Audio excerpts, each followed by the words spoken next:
The repercussions of his death would be felt far beyond the relatively small volume of the 19 systems he ruled. His momentary twinge had been swallowed up in the deep, steady aching he'd endured for so long. Now he watched the storm clouds roll in, right on schedule. He nodded without realizing that he did. His engineers were expensive, but they were the best, and they asked no questions. He knew he could trust them to keep their mouths shut, too. Good girls, even though Sonia's eyes had been brimming over when he'd given the order.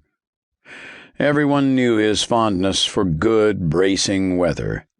At least, he tweaked himself, you're fond of it now that you don't have to campaign in it anymore.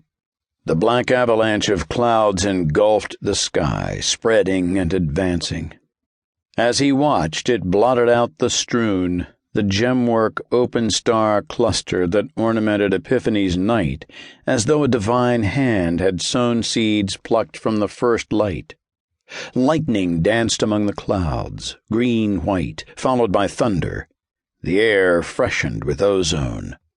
On old Earth, now shunned, mocked, having turned her back on her progeny, on old Earth his age would be reckoned at 93. In that time, he'd been slave, murderer, outlaw, rebel, and conqueror. Hated and loved, he'd never quite believed that he deserved either.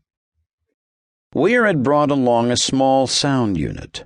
Almost missing the control in his trembling, he put finger to touchpad. Music surged, sinister but lush and high-flown.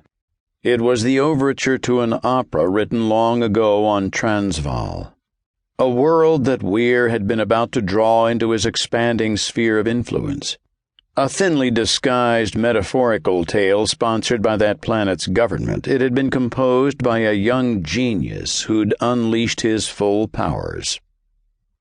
Weir was portrayed as a kind of Mephistopheles who was defeated in the course of the story. But Weir took a perverse pleasure in the grand and undisguised majesty of the music, the unrestrainedness of it. The young composer had died in the final battle for his home planet. Weir's forces took over, doing away with the slave trade that had thrived there and executing most of the plutocrats who'd run the place. He loved the music, though, and was amused by it. He was not as evil as he was often portrayed, he was convinced. Nor was he as virtuous. He longed to stand and stretch, fill his lungs with the charged air, but his body had long since failed him.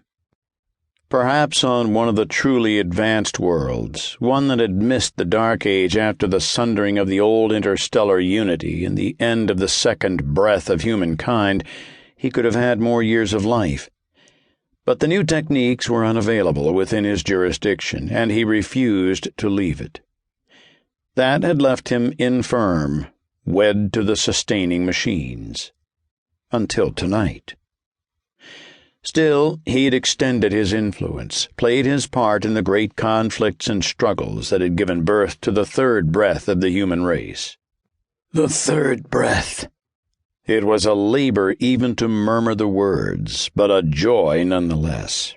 He loved their sound.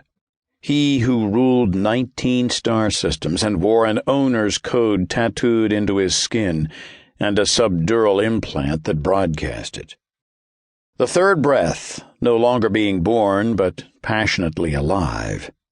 Change and growth and light, he welcomed them. Strange attractors. A habitual musing came to him as his thoughts wandered. Strange attractors. When Weir realized he was no longer alone, he was half dreaming of a girl he'd known for a brief moment in his youth. Her brown hair, ringlets of it, with its highlights of gold, had flown in the wind of a landing field. Her eyes, black and deep, had reflected the glare of a binary stellar system and held everything else to themselves, at first. They'd come to love one another. For nearly 80 years he wondered what had become of her, and never, for all his efforts, had been able to find out.